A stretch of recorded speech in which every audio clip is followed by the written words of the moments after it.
coming to you from an undisclosed location somewhere on the very frigid and windswept prairies of Oklahoma. I'm your intrepid host, L.A. Marzulli. This is Acceleration Radio, right here on KGRA, and of course on our YouTube channel, L.A. Marzulli.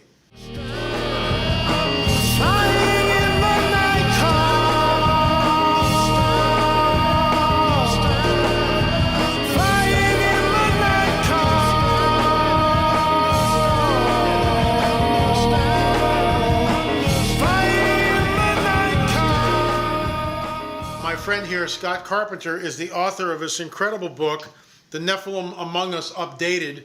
I am about a little over halfway through, actually. It's got some incredible photographs of footprints, of faces, and he's been a Bigfoot researcher for a long time. And his path has crossed with some of the people that I know. So there's a lot of cross-pollination here. And folks, you might be saying, what does this have to do with anything? I mean, Bigfoot, it's just a bunch of nonsense. It's not just a bunch of nonsense. Something is going on. Just like the whole UFO disclosure.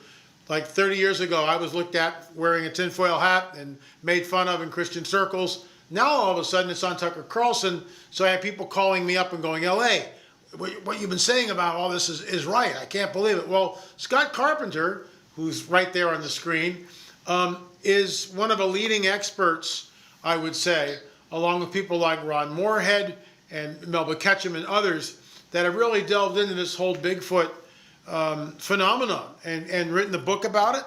And Scott and I are going to talk about maybe redoing the book and getting better shots of the photographs so you can really see what's going on. The book, in my opinion, is too important not to really be presented in a way that people can open it up and go, wow, that's amazing. So let me ask you the first question. What motivated, why did you get into this in the first place?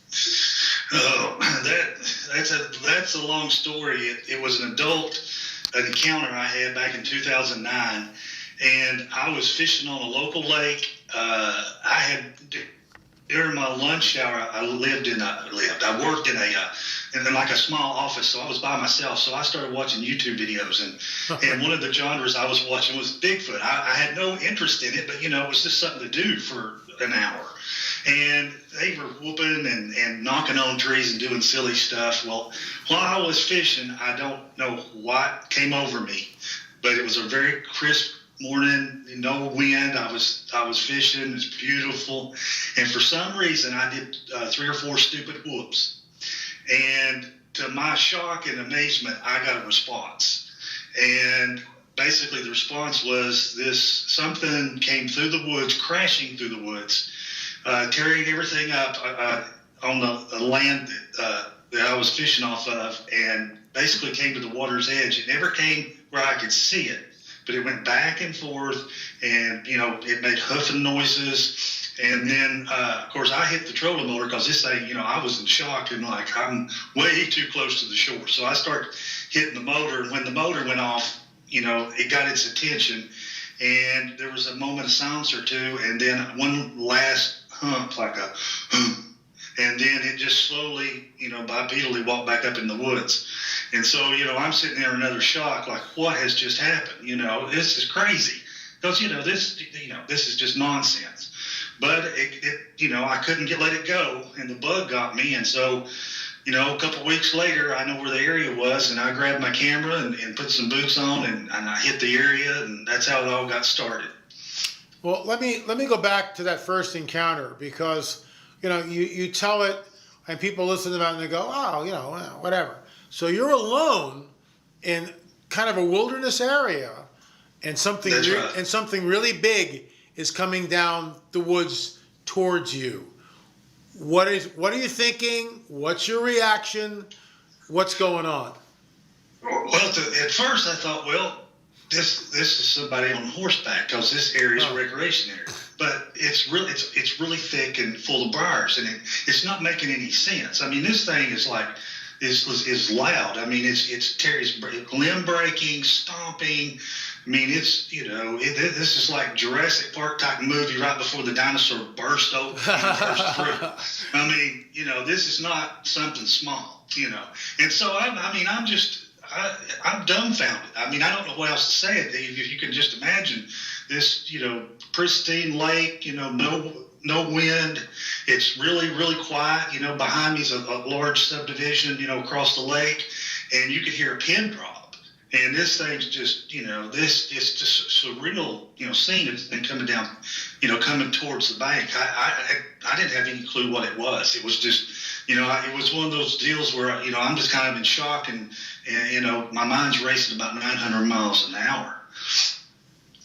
So, in other words, is this a fair statement? There was nothing in your grid to prepare you what you were experiencing. Is that a fair statement? No, never had anything like this happen. Never, like I said, I wasn't, that much into Bigfoot, so to speak. It was just something I watched, during my lunch hour, entertainment. That's all it was. I watched fishing videos, hunting videos, and then I saw that. So I had no, I really had no interest in it other than just entertainment. So I didn't know anything about it, really. So let me ask you something. Play devil's advocate here. It wasn't a bear, Sure. And why wasn't it a bear? Well, number one, it was way too large, and number two, it was bipedal. There was no doubt it was stomping, and especially when it was walking back and forth. It was walking back and forth along the shore, and you could hear it make these steps and crashing, crashing through the brush, going back and forth. It was looking for, in my opinion, it was looking for whatever made that sound, and it'd come looking, and I don't think it realized I was off the shore until I hit the trolling motor. And of course, that made that noise. A trolling motor will make a humming noise, right. And then that's when it seemed to have located me. Now, I'll tell you one of the stories that was told to me. I've never seen one, but I'm not out there looking for one either, and I really have no desire to see one, quite honestly. And when you talk about this stuff, it's just like UFOs. When you talk about this stuff with people at church or whatever, they look at you like you have two heads, especially if you're serious. And this is the problem. People have this truncated view of the supernatural, and you don't realize that, if UFOs are real burgeoning and not going away, and Sasquatch is real burgeoning and not going away, and they're actually connected. All of this is connected. It dovetails together. At least it does in my world, and I think it does in your world too, from reading your book. But this man and a woman knew, kind of like what you're into. They knew where this family of Bigfoot were, up on a mountain, I believe in Oregon. It was either Oregon or Washington State, one of the two. And these two macho fire guys heard about it, and we want to come up and see Bigfoot. We're going to show them a thing or two. And they belt down a couple of brews, and they climb up the mountain with these people. They got within, I would say, 50 yards, and they were hit. They were hit really hard with the, whatever you want to call it, Infrasound. Yeah, infrasound. They're hit. They go running off the mountain crying like a couple of school kids. They were totally freaked out. It changed everything. So I know about the infrasound. I've heard about it before. And then the people that were there within 50 yards of this thing, as they approached, they told me it was like walking through molasses. Everything slowed way down. It took them what it seemed like an hour to get from where they were to where the beings were. And the beings let them approach, which is sort of incredible. Your thoughts when you hear that story? Well, I've had similar occurrences to that. I've had infrasound experiences. I had an experience, I guess, early in my research where you could call it missing time. And I don't know if I'd call it moving through molasses, but I literally, I learned the hard way. You take a camera with you and you never turn it off, because if the minute you turn it off, something happens. But anyway, I had spotted a Bigfoot, and the thing about it was, I don't remember doing anything until I got back and I reviewed the video. In other words, I saw a Bigfoot, attempted to zoom in on it a couple times, and then for no explanation, I just calmly turned around and walked away and had no memory of it whatsoever. So I had about a 10-minute period where I had no cognitive memory of it, but it was on video. And if you ever want to get yourself freaked out, watch a video where you don't have any memory of what you're doing. It was a really weird feeling. And so, that I guess that's the missing time. In another instance, there's been several times when there's several around, the woods get super quiet. Yeah. No bugs. I mean, the weird thing is even the wind appears to die down. We were on top of a mountain where the wind always blows, literally always blows. And the wind stopped blowing. It was calm. There was no noise, no birds, no crickets, no bugs, no anything. It was just an eerie experience. It's hard to describe unless you've actually been there and have it happen. And then, basically they did some vocalizations, and then they moved off. And it's just like you turn a light switch on. As soon as they move off, the birds start singing, the wind starts blowing, the bugs start back up. It's just a really odd occurrence. We were, Fritz Zimmerman and myself, we went up to America's Stonehenge and we filmed there. We basically spent 5 days with Dennis Stone, and that's an up-and-coming film for those of you who are watching the On the Trail of a Nephilim series. The fourth film is the DNA film, and I want to get into that, because of your work, and this is where it all kind of dovetails together, and it's really, really interesting.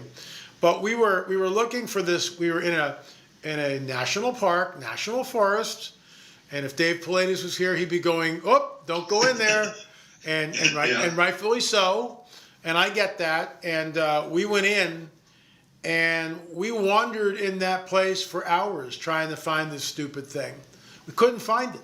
I mean, and this was like, we went to, it was a river, not really a river, but a very large creek, probably 30 feet across, and very soggy bottomland, beaver, fresh beaver, tree down, all the chips around it. So it's pretty cool. I mean, where we were. And we're walking up, and I'm in the lead, Fritz, and then the camera girl, Jessica, and then Peggy's bringing up the rear.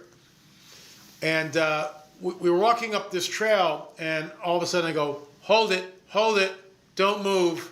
And across the trail is a sapling about 4 to 5 inches round. It's really big. It's about as round as this globe here. It's really big.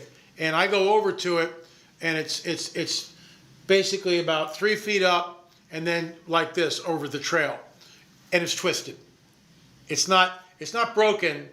It's twisted. It's twisted, yeah. Yeah. Someone's taken this thing and twisted it. Well, guess what, folks? You can't do that. Human beings can't twist 4 or 5 inch saplings. Can't do it. It's impossible. Can't do it. Yet it was there. And I said, I know what this is. We've got to be really careful. Sasquatch is here. And sure enough, we walked up a little further, and there were stacks of rocks, like 4, 5, 6 high, on a larger rock, a flat rock, and then rocks stacked up like this, about 3 or 4 stacks of the rock. We wandered around that place. You could hear a pin drop. It was like, I think we were being watched. I don't know. I mean, that's, people, oh, you've got an active imagination. Yeah, I get it. But that was a definite sign to Bigfoot. What do you think about that? Well, in my research, I've found that the tree twist, the rock stacking, they're extremely intelligent. A lot of people take some of this stuff to say, oh, look, they're just some sort of smart bipedal ape, and they're just doing this. These are, hominid or lower hominid, territorial markers. But I don't, I take it a lot more seriously. And it's, we don't know what these things mean, okay? But they mean something to them, obviously. And, they leave them as trail markers. They leave them as territorial markers, as warnings, as sometimes just as simple as, hey, we went this way. So, I think, that especially the tree twist, that's a common thing you see a lot, the rock stacking. A story, they stacked some rocks for me one time and left some wild mountain mint under it, and it's a long story, but basically wild mountain mint is bug repellent. And I actually had sprayed bug propellant in my face by accident, left the area, came back through the area about 45 minutes later, and beside the trail was 7 rocks stacked up, and under the top rock was this plant, and it was a very the precarious way they'd stacked the rocks. It was so delicate that when I actually tried to get the mint out from under, the whole thing fell. Wow. And this is on a stump and right beside the trail. It's like, here it is. And then I didn't realize it when I got back and I looked up what wild mountain mint is used for. It's used for as a bug repellent. So, here we go again. So was I observed by a Sasquatch? Did it see me spray and get the bug juice in my face and then say, well, I'll provide him an alternative? And it left, that to me, that's what I think happened. Now, I don't know. I didn't see anybody going in. Didn't see anybody coming back out the trail. And everything's documented. My camera's going the entire time. So, even the look on my face when I looked down and saw the rock stacking was kind of shy. I don't have a clue. It just, what in the world, And so, so all these, mean things to them, it's just the challenging thing is, what does it mean? I mean, that's what we all struggle with, because they're not going to talk to us. We don't have a way to, communicate, with them, and they'll respond where they want to talk to you. So, what these things mean, we don't know. It's just, we know they do them, and it's a sign that they've been there. Let me ask you something. How close have you been to one? I mean, where you've actually, you mentioned in the book that you've had eye contact. Tell us about that. Mm-hmm. Sure. I was probably about 30 feet away from one.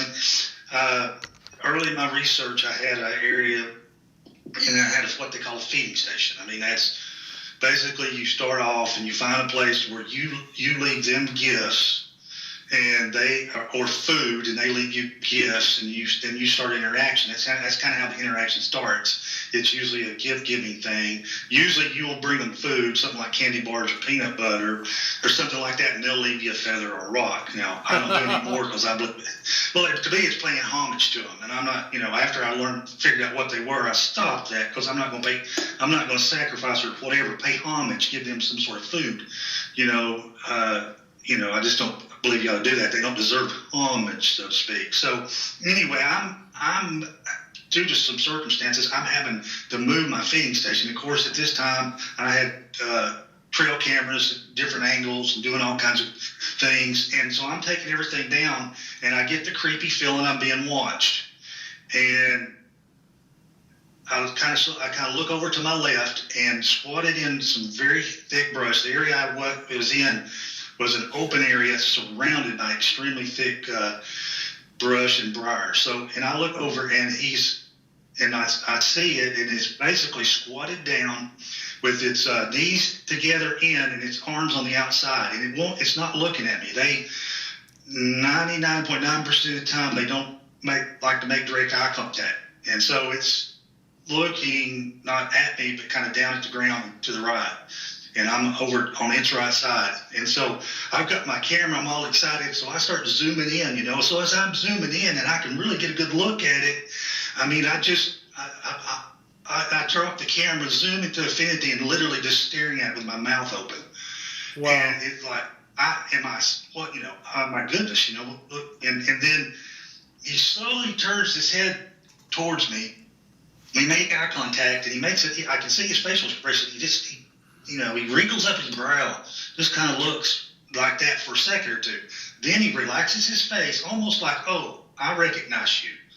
And so, now we're kind of looking each other in the eyes, and we're just, looking, and I start to speak. I'm going to say something. I think I was just going to say hello, and it's happened more than once. But every time I start to speak, they leave. And so I started to form the words, hey.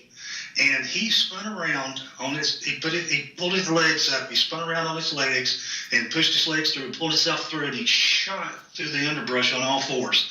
Wow. It's almost cartoonish. The speed was fantastic. I'd never seen anything move so fast. It was so fast that after he shot through the brush, how it knocked some leaves off, he was gone and the leaves were still falling. Wow. That is cartoonish. That's so. How many years, Scott? How many years have you actually been doing this, the research now? I've been doing this 10 years, since 2009. That's incredible. We're at the 20-minute mark, so we're just going to take a break here with our sponsor. Sure. And folks, those of you know that Jingos is our sponsor, one of our sponsors, www.buyjingos.com, buyjingos.com. This stuff really does work. I'm just going to tell you some personal stuff that happens around our house, okay? Scooter is a little corgi. Scooter is 12 years old. Scooter is getting more and more accidents. And that's not fun, especially with the new rugs. So what we do is we, dry it up as best as possible, clean up the mess, immediately reach for the Jingos. Spray the area with Jingos, let it sit for a little bit, then get a warm cloth, warm damp cloth, and just pat it like this. And time after time, what we see is that the stain goes away and the odor goes away. We now have 4 cats living in the house, go figure. I think kangaroos are next. The same thing. Every now and then a cat does something, has a little accident or whatever, Jingos. www.buyjingos.com. Folks, this stuff really does work. If you haven't gotten a bottle yet, please go check it out. And if you've gotten the bottle, reorder or tell a friend about it, because this stuff is amazing. www.buyjingos.com, buyjingos.com. Keep it right here. We'll see you on the other side of the break. By Jingos, it's amazingly fresh and clean out here in beautiful New Zealand. G'day America, I'm Tarby, and I want to tell you about my new ultimate stain and odour remover, Jingos. My Jingos gunk gobblers will tackle stubborn organic stains and eliminate nasty stinking odours at the same time. Jingos effectively removes those little accidents like wine, coffee, dirt, blood, grass, even pet stains, and odours like fish, garlic, even skunk. Jingos is environmentally friendly, safe for use on fabrics, carpet, upholstery, and it works great as a laundry pre-soak on the worst pet or people accidents. Come on America, what are you waiting for? Just go online and order your Jingos for $12.95 and get a 4-ounce travel pack free. Crikey, pay $19.95 and I'll double your order. That's 2 large Jingos and 2 travel packs for just $19.95. Blasted seagulls, where's my Jingos? And we're back, folks. Thanks for keeping it right here on Acceleration Radio on KGRA and also on our YouTube channel, L.A. Marzulli. And by the way, please subscribe. We had a little a notice from YouTube that they're going to go in and scrub our channel to make sure that people that aren't uploading the videos now, so our numbers may go down. Gee, what a surprise. But that's okay, folks. We're still here, and that's why we don't monetize, but that's why we have Jingos to the rescue, because they're our paid sponsor and they keep us here doing what we're doing, and we just want to thank them for their great product and for believing in what we do here. It's been a great marriage. But Scott Carpenter is our guest. He's the author of this incredible book, The Nephilim Among Us Updated. We will be carrying this at some point. I'm not sure when, but this is a really important book. There's something going on here, Scott. And later on in the book, you finally just basically come to the conclusion that these are Nephilim. Now, we had a guest on a while back, Mary Joyce, and she's also a UFO researcher, Bigfoot researcher. And she has a totally different take than you do. And when I mentioned David Paulides, talking about Bigfoot, and I've spoken to David on the phone, I think twice, maybe 3 times over the years, and just, off the record stuff. And he told me that he would not go into a national park without an armed escort. He just wouldn't do it because of what's going on. Have you delved into that, and what's your take on that? What's going on with that? The missing people out of a national park. On the missing people? Well, I'm a research associate with Dave, so I am privy to some private conversations, and we do discuss it, but, Dave keeps that very close to the vest. I mean, I have my theories, of what's going on and what's causing the disappearances. I think what's unusual about them is the criteria in which they happen. With with rain coming in, weather coming in, and then the children or the people being found, like children being found 3 miles, up the mountain range. Crazy. and those found alive survive, freezing cold nights. But when the child's asked, the child has no recollection of where they've been. They're found alive. And usually when they find them, they're found on trails like it's been searched multiple times, and then either the body shows up or the person shows back up literally on the trail. So as far as what's caused it, I'll go on the record and say, I think it's more than one thing. Unfortunately, I think it's, some of it could be Bigfoot, some of it could be the abduction phenomenon, some of it could be, David did a special here, went off on the History Channel, where basically he went on the record for this one time and proposed that some of the disappearances in some situations were caused by an electromagnetic phenomenon, whether a portal was opening up and these people were stepping through, or whether there was literally a discharge and the person was in the wrong place at the wrong time and literally just got zapped, into nothing, just vaporized. Because the case he was doing was there was two men in an open boulder field, and one man went 30 or 40 yards ahead of the other, and it's open. There's nowhere to go. The guy turned his partner turns around to look at something, turns back, and the guy's gone. Wow. Gone. Wow. And they never find him ever.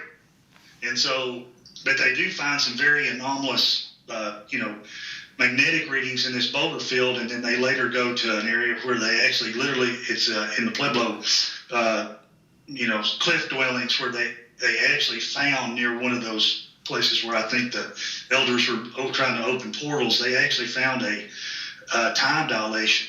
So, but that's the only time I could get David to go, or he went on the record and said, I think this is what's causing it.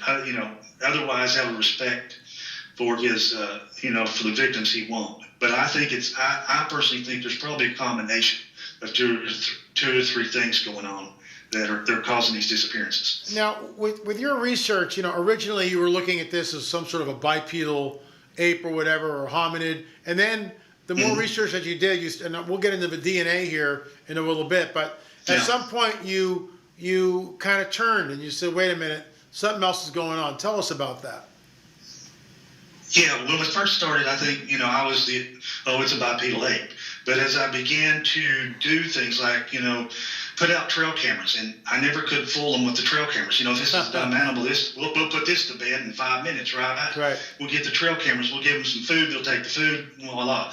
Well, no, that's not how it works. They actually were smart enough to know that if they stood in front of the trail camera, put something in front of the trail camera, they could then do stuff. So what would happen is I would go back to the feeding station, and something would set off the trail camera, and it'd be a total whiteout. And then 5 or 10 minutes later, it'd be set off again, and all the food and everything would be missing. And so they knew, if they stood right in front of or put something in front of that camera, it wouldn't go off again. So, someone probably got assigned to stand there or put something in front of it, and then, they did what they wanted to do, and then they just, walked out of the way. And then, when I made eye contact with them, it was, that first one, it was obvious, for that eye contact that, there's something was going on that, there was an intelligence there was a recognition there. And so as I went through my research, things started gradually happening. I got zapped and hit by infrasound. There was a time, basically, I was doing an experiment. I was trying to figure out what was going on because some supernatural or, paranormal stuff started happening. And they followed me to my home. Right. And that's just really odd. I'm about 25 miles away from the research area, and single footprints started showing up in my backyard. Really freaky. And then for an entire summer, all my neighbors were calling the police because they kept seeing a juvenile in the trees and running around. And there was a little 16-year-old girl that kept calling on his prowler because he was climbing up and looking at her through the window. So, these things started happening, and it didn't make any sense from a logical standpoint, And then there was an instance where they looked like they used language. I mean, they actually left a syllabic symbol that, when translated out of Native American, said "Come brother, come visit brother," or "Come visit friend." And it was I'd left a smiley face full of rocks, and they'd actually made a syllabic symbol for that word. And then later, when David Pilates was he came out, and we were going into the area. And we actually had two of them yelling at each other. We thought they were yelling at us. And I got the vocalization recorded, and we sent it off to Scott Nelson. Now, he's a Navy linguist, and he did the Sierra Sounds tapes. And Ron Moorhead. And Yeah, Ron Moorhead stuff. Well, he listened to my recording, and I've got his analysis, and in his opinion, those are two Sasquatch conversing. It's like he said, it sounds like they're having a disagreement about what to do in a situation. Of course, me and David was the first time in the area, so I was wondering if that didn't set them off. So it was just it started off as it's a bipedal ape, and then I thought, well, this is just some sort of I know there's not a missing leg, but some sort of unknown hominid. And then when we got to the DNA study, and the DNA study came back, it was mitochondrial was human, and the nuclear DNA, which comes from the father, was unknown. It wasn't in gen bank. So then I'm really like, okay, so now we got a human hybrid, and then the weird stuff started happening. And I mean weird, like orbs started showing up. ET-like beings started showing up or started happening at the same time with a Bigfoot, and these poltergeisty things. Demons were manifesting around my house and doing things. I mean, they were slapping the side of the house. They were stealing dog food. So all this started, and I'm looking for an answer. I'm like, none of this makes sense. Right. And then that's when I started delving into being a Christian. That's where I'm going to look. And so I started trying to find out what matches this. And actually what kind of got me going in that direction, a paranormal person, a ghost hunter, had actually gone to a graveyard and had a Bigfoot encounter. Huh. And so it freaked them all out. And so she called me up and kind of wanted to learn a little bit about the Bigfoot stuff. And so she said, well, you just take me out and kind of show me around. And I said, sure, no problem. Anyway, while we're talking, she gets into this. I had no clue about paranormal research, ghosts. So, I knew I pretty much, I don't believe in ghosts, but still, hey, this lady wants to pay me, take her out, show her around, I'll do it. Anyway, she started talking about the issue with the ghost following people home. And it hit me because, the Bigfoot are the same way. If you research them long enough and you're serious and you seek them out, in other words, I was seeking them out, I was trying to have an encounter, it's just like in the ghost hunting, it's like you give the evil spirits follow you home. And, that was the clue. I think that was one of the clues. That and another cryptid we talked about off the air that showed up in one of my things. That's when it's like, this is not a human hybrid, as we know it. And that took me down. And that's when I started looking at your research. I started looking at all the different, I started looking at Enoch and just kind of started to put it together. And then, the pieces just started to fall in place. Because the DNA matched what a Nephilim was. The abilities started at, fallen angels. If they had some of these abilities were actually angel-like abilities, and it just kept adding up until finally I just had to admit, I came to the conclusion these things are Nephilim. And you'll like this, the icing or the really dagger in the whole thing was I got tired of all this happening. It was very disconcerting. So I rebuked them and went around the four corners of my property and prayed. In the name of Jesus, I rebuke you. You're not allowed to come on my property anymore. You are not allowed. I told them you can't do it anymore. I forbid you in the name of Jesus. And it all stopped. All the craziness, all the demonic activity, it stopped. And later I write about it in the book, I had a person contact me, And he was 60 years old, retiree. He had bought his dream farm. Doesn't live too far away from me, but he was having really bad issues. He was having Bigfoot activity, even what they call they'd even seen dog man, the werewolf thing on the property.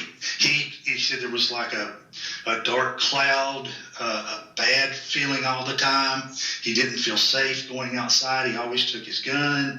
Wow. And all this paranormal crap was happening. And so basically he'd heard about me and read my book, and he emailed me and said, "Can you help me?" And so I called him and we talked, and I told him, I said, "You need to rebuke them."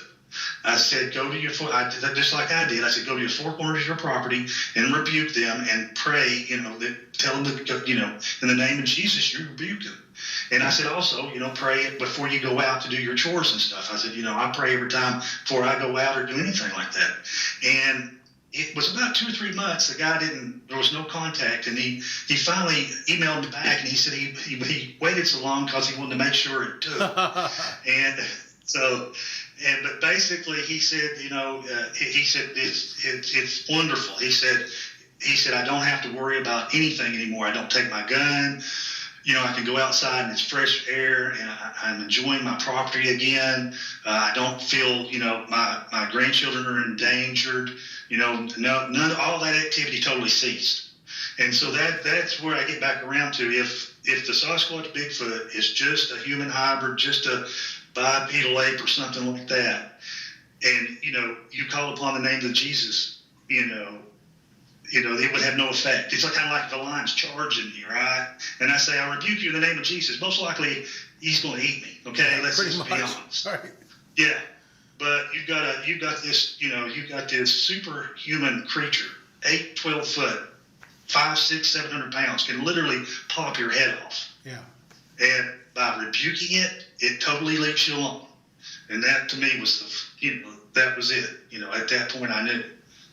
God kind of revealed these are, in my opinion, Nephilim.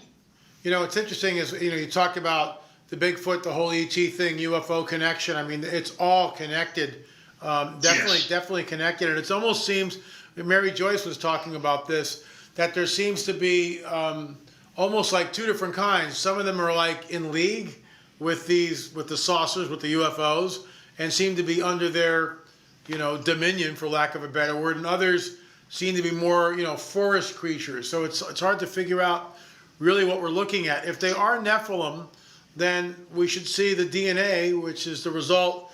I want to talk about that in the next segment specifically. Sure. The idea of contamination and all this nonsense, because that gets into our wheelhouse with what we did and the blowback that we got. And I really want to talk about the bias in academia at the end of for our last segment.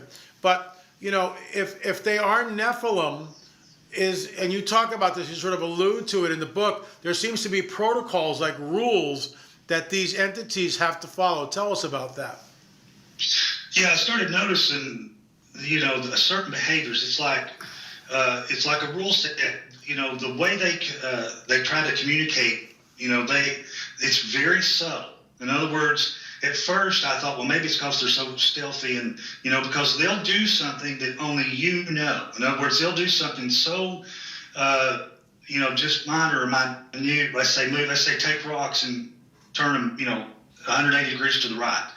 All right, I know that, and I know they did it. But if I told you, you'd say you're a lunatic. One of the things that they do, and I actually a couple of weekends ago, David talking, and I verified this happens other places. They are enamored with the pattern 3 and 1. And it's really strange, 3 and 1. I thought it was a special signature for me, and then the people I was talking to said, no, well, they do it in Ohio, and no, they do it in Oklahoma. But basically, like if I leave a pile of rocks, they would scoot all the rocks off, and they push 3 together and leave 1 apart. And they do it with rocks. They come to my house and do it with candy bars, stuff like that. What does that mean? Any idea what it means? No. I mean, at first I thought it was like a signature that only I would know, but then when everybody else saying, well, we get the same thing. No matter what we do, they leave a 3 and 1 pattern. Of course, 3 and 1, the Holy Trinity, 3 and 1. Right. I don't know if they're alluding to that, but not to chase the rabbit too far. Basically, it became apparent that they were almost like, I liken it to something's watching them, and they're trying to communicate with us, but they're having to do it in a very, very subtle way. And so it's almost like if you've ever read a book about a prisoner of war in Vietnam, how they would, have to do all these very nonchalant, stick here, scratch there. Well, the Sasquatch are doing the same thing when they try to communicate. And, it became apparent that, and through research and statistics, David, it's like, some of the rules are like, for whatever reason, they won't show themselves to a human male. Very seldom. I mean, it's only, for distraction. It does happen, but it's very rare. But they'll show themselves to women, or they'll show themselves to children, or a group of children. I mean, David Pilates did some research, and 90% in his research, 90% of all full-body daylight sightings were women. Wow. And so you started seeing these protocols of non-contact, and it was just, like I said, I haven't figured out all the rules. I don't know, in my book I document kind of, what I've kind of figured out, but I don't know the why. I mean, is God, setting the rules and keeping it at bay? Because literally, let's be honest, if they wanted to cause havoc, they could cause major havoc. But, obviously you rebuke them and they flee, and most, except for the occasional group, it's rare, but to go rogue and actually start cannibalizing people. Other than that, they pretty much, don't want to have a, interaction with humans. They want to get away from us. And if they do, or have, like a habituation, it's very private. It's usually one-on-one. It's usually, it's usually in a rural area, or, with a, and it's sometimes multi-generational. So it's not, they're just not going to walk up to you on the trail and start talking to you. And it just seems to be that this rule set, and Satan could be making the rules too. I don't know. Yeah. I mean, there could be a combination. You were talking about, there's different types. I agree. It's such a, there's no pat answer. I do believe it's that complex. The majority of them are, what? It's complex. I agree. There's no pat answer. It's complex. There's no hard and fast rules, because some of them have actually, crossbred with human beings, and some of them look very human in the face. So at what point, how diluted is the genetics? Right. And I do now believe that there is some free will, and we discussed that off air about, that I think now there's some free will that, they have a choice. And so some choose to do bad, some choose to do good. They're like us. They're just like people. They have intellect, will, and emotion, and they exercise that. And so, they have their motives. They have their social structure. It's just like, the Nephilim tribes, I'm sure, it was surrounded Israel. I'm sure they all had their own customs, and they did their own things, and they had their own wars and fought each other. So, there's this whole set of things going on, that we're completely unaware of. Yeah. So when we see them having behaviors or doing things, it may not have anything to do with us. It literally may be a conflict between two clans or something, but, we just kind of get stuck in the middle. And so we see these varied behaviors from, the little boy who, spent three nights with a bear. Right. That was incredible. I blogged about that. So yep. Obviously, Sasquatch, kept the child warm and safe and took him home. Yep. Yep. Then, I've got stories that we can get into later. I've got, eyewitness accounts where they do bad stuff. They do sexually deviant stuff. So, right. You got, just like the human just like our population, you've got, what I'm saying, there's a wide spectrum of behaviors and motives, and I think that's why it's hard really just to put a label on it and say, okay, they're all Nephilim and they're all evil, and stay away from them. And I did think that until literally probably up to about a year ago, and I kind of started moderating that when I saw behaviors and people started telling me things that were totally contrary. So could they be deceiving us? You always have to keep that in the back of your mind. They could be. So it's very complex, and I just want to say one thing here before we go to break, that the name of Jesus, when a Christian rebukes, it's not like it's a magic word. It's like we have the authority in Christ, in the Messiah. And in that authority, because we're believers, because we believe in him, we're moving in his authority. And so we say, the Lord rebuke you. In the name of Jesus, the Lord rebuke you. We're moving in his authority, and that's why it works. It's not some hocus pocus thing. But if these are Nephilim, then they have to obey. They have to obey. But I'm at a hard break here, and I want to, just before I get into this stuff, this company is not sponsoring us. But for those of you who know, have been watching us for some time, you know that we lost our house. It's coming up to the 1-year anniversary, November 9th, what's called the Woolsey fire. Over 800 homes burned in that, and ours was one of them. We lost absolutely everything. Absolutely everything. Our lives were erased. The good news is we are going to rebuild. Wait a second. LA, why would you go and rebuild a wood structure in a fire zone? Good point. Guess what, folks? We're not doing that. We're building a gigacrete house. www.gigacrete.com. It's right there on the screen. The reason for this is it's steel studs with this foam, and you'll see the way it works. You can design whatever you want to make, and Gigacrete makes it at the factory, ships it to you. You've got to assemble it. It's not a prefabbed house per se. It's a custom home. I drew up the plans, and hopefully we'll break ground sometime next year. The amazing thing about Gigacrete is it goes up really quick, and it's fire resistant. 1,700 degrees for 4 hours before that stuff fails. That's incredible. And guess what? Your labor, way down, because that building, our house will be about 1,500 square feet. That thing will go up, the shell will go up in probably less than 2 weeks. And I'll be videoing this why we do it. And then you use the Gigacrete, which is the special, it's like a plaster, and it's got the paint already in it. So when you're working the walls with this plaster, it's a 2-coat system with a mesh between it, you're done.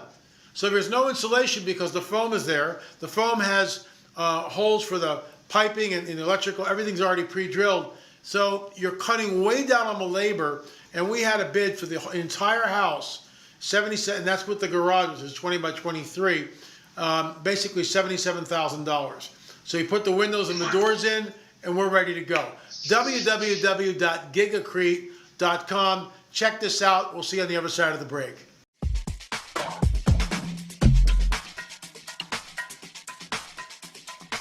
We're here in front of the components that we use for our Giga house. These are expanded polystyrene sheets that have been made into panels and shapes. And the shapes, basically 3 shapes. There's a flat panel, there's a 90-degree panel, which we call a corner, and you'll notice in here is predetermined, pre-engineered locations for the steel studs that drop in. So the purpose of that is to speed up the construction process.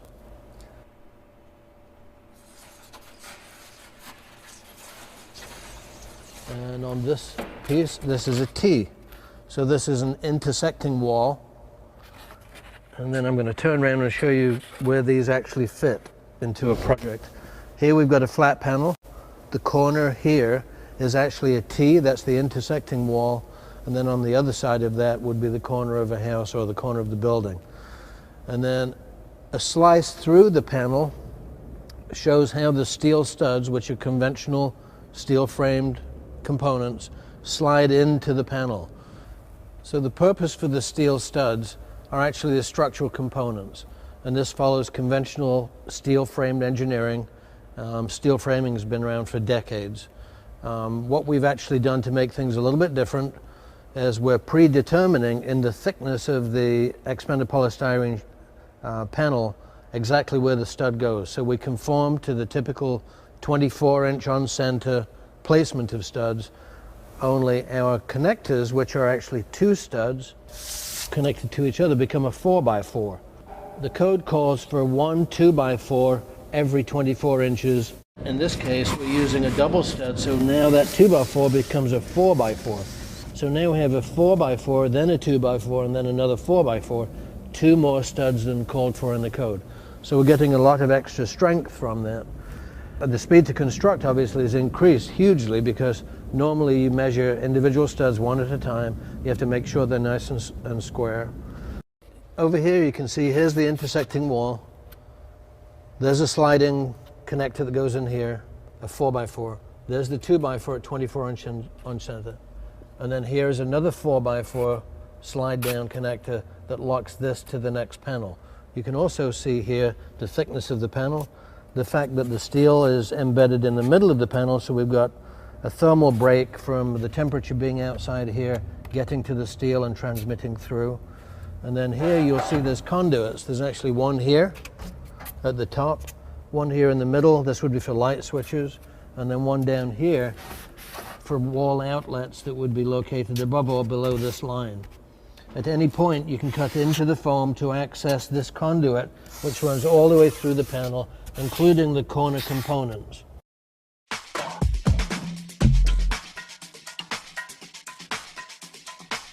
We're here again with Scott Carpenter. This book is incredible, folks, and I've really enjoyed it. The Nephilim Among Us Updated. We will be carrying it in the store. It's just a question of when. If you're interested at all in Bigfoot and the Nephilim and how it dovetails together, I think you'll find this fascinating. So in the book, I read about the whole DNA stuff, Melba Ketchum. I actually talked to Melba several times. We emailed stuff back and forth, and you know, we were wading into this with the Paraka skulls, these elongated skulls. In fact, the episode 4 will be on the DNA on the Paraka skulls. What we discovered, and I really want to get into this with you, we've got about 10 minutes, is the idea that when you take the sample and you give it to the lab has no idea what you're testing, just like our labs did. We didn't go, hey, we got these elongated skulls and we want to find, we didn't do that. We just submitted the samples, all right? And the idea is always contamination, contamination. That's what the naysayers blew back at us because they didn't like the results. And we can't play in their sandbox because, you know, they just don't like us. In fact, many of the labs that we're using, 2 of them now will not do business with us anymore. They won't take our money because it's controversial. So tell us about what happened to Melba and the academic bias that you encountered, she encountered, and why it's a bunch of hooey. Go for it, Scott. Sure. Well, we ran headlong into the same thing you have, and probably worse because, you know, those in the Bigfoot community wanted the truth. When they found out it was a human hybrid, you know, that secured a bunch of sacred cows for them. And then, as far as the lab work goes, we were sending Dr. Ketchum and the team, because there was a team, were sending their stuff off for double-blind studies. In other words, they take a sample and send it to 2 labs and see what came back. And they were just basically, you know, sending them, you know, like you said, they were sending them a check and saying, run the DNA and see what you get. And of course, the DNA, the mitochondrial DNA, kept coming back human. And now this is a sample, but they had a hair expert look at the hair. He had a Sasquatch hair, you know, he had chain of custody, so you knew what the hair was. And so he was only sending off Sasquatch hair. So, you know, we started getting those results. And it came time, a very interesting story, exactly what you were talking about. They were doing the nuclear sequencing from on the nuclear side. And so they did it. They had a piece of flesh, and they did a core sample and sent it off to a lab in North Carolina associated with a very famous university in it. And they ran the sample. And it came back very odd. It had single strand, double strand, single strand. It was missing sequences that, you know, they're looking at this as if it's a human being. And there's sequences missing that have to be there if it's a human being. In other words, how is this from a living creature when this sequence is missing and it shouldn't even be alive? So wow. They contact Dr. Ketchum and say, hey, you know, we think there's something wrong with this DNA. Can you give us another extraction and send it to us? They send the second extraction and get the exact same results. The lab director is like, all right, something's up. He calls him on the phone. He says, what in the world have you sent us? He said, this DNA is unusual. It's strange. I don't know what you've sent us. And she said, I've sent you purported Sasquatch DNA. The man lost his mind. He lost his mind. He basically said, you cannot use our samples. You cannot use our results. You cannot use our name. We do not be associated. And they'd already paid him the money. That's the thing, though. And he said, well, you'll have to sue me. And basically, they just threatened to do it. And when they kind of went to him and said, look, we can go to court on this, and everybody can know that you were doing this DNA. And they kind of struck a deal. He said, okay, you can use this, you can use my work, you can use the results, but you can't, you can't mention our lab or anything, in the results. And we kept, we had that sort of issue with our labs. But, since most of them were coming back, the mitochondria was human, it wasn't as bad, but once some of these labs found out what we were doing, they refused to give us the results. And then, Let me just jump in. Let me just jump in here for a second. That's exactly what we did. In fact, the 2 labs in California will not deal with us anymore. It's just like click, slam the phone down. They're not interested in it. So pick up the thread, but before you do that, we're down to like a 4-minute mark here. I want you to address the idea of this incredible academic bias which is in the scientific community. I mean, isn't science supposed to look at things and just go where the facts lead? What are they so afraid of? Why are they so afraid? Address that, Scott, please. Well, I think it's outside their paradigm. I think it also goes against, the results fly in the face of Darwinism, because, we're supposed to be monkeys going up, and then you insert a Sasquatch that's a human hybrid right in the middle of this that obviously had, some sort of intervention to get the DNA this way. And so, that it pretty much is a knock against, or proof that, evolution, is a lie. And so it's just the academics, the word Sasquatch, just like the word UFO, the word Nephilim. Boom. The journal, Journal Nature actually, and that was a huge accomplishment. They actually did peer review it, and then asked for after it got turned down. And some of the peer reviewers were snarky. They were, mean, for lack of a better word. They didn't even read. How dare you? They didn't read the study. Yeah. Oh, they didn't even read the study. Amazing. They would ask for things that were already in the study. It was obvious they didn't read it. They said, well, you don't have any data to back it up. And she's like, I got 110 lab reports. What do you want? I've got 3 complete nuclear sequences. What else can I give? And then they come back and say, well, we want some better video. And, and we're all scratching our heads. Video, you've got DNA, So, they basically, after jerking us around for 2 years, basically said, we're not going to publish.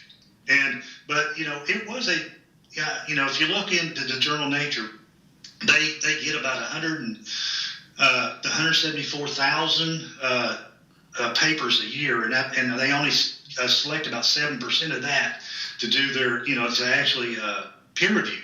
So the paper got selected out of that many to get peer reviewed. So to me, that was a big deal. But the motives for why they were peer reviewing it, we could get into that in a later date, because there was a lot of disinformation going on. There was a lot of, one of the peer review guys, one of the referees on the peer review actually leaked the peer reviewed data to a Bigfoot researcher. And it was just, unethical. But, when you're doing a study, privately funded, they didn't have, about $300,000 is all they had.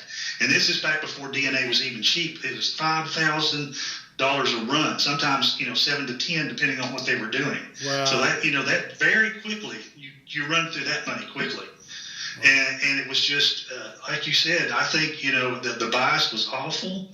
I know that she met with Colin Kelleher and David Pilates and George Knapp met and talked to her, and Kelleher told her straight up, he said, this is great, but he said, you're not going to get one scientific journal to touch this. Yep. He said, no one's going to, he said, they're not going to publish it. He said, you're wasting your time. Yeah, it's exactly, it's exactly what we have. Scott, we're out of time, but tell us how we get this book. Where can folks go to order this right now? If you Google Scott Carpenter Bigfoot, you'll find me. There you very go. Quickly, that will very work. easily.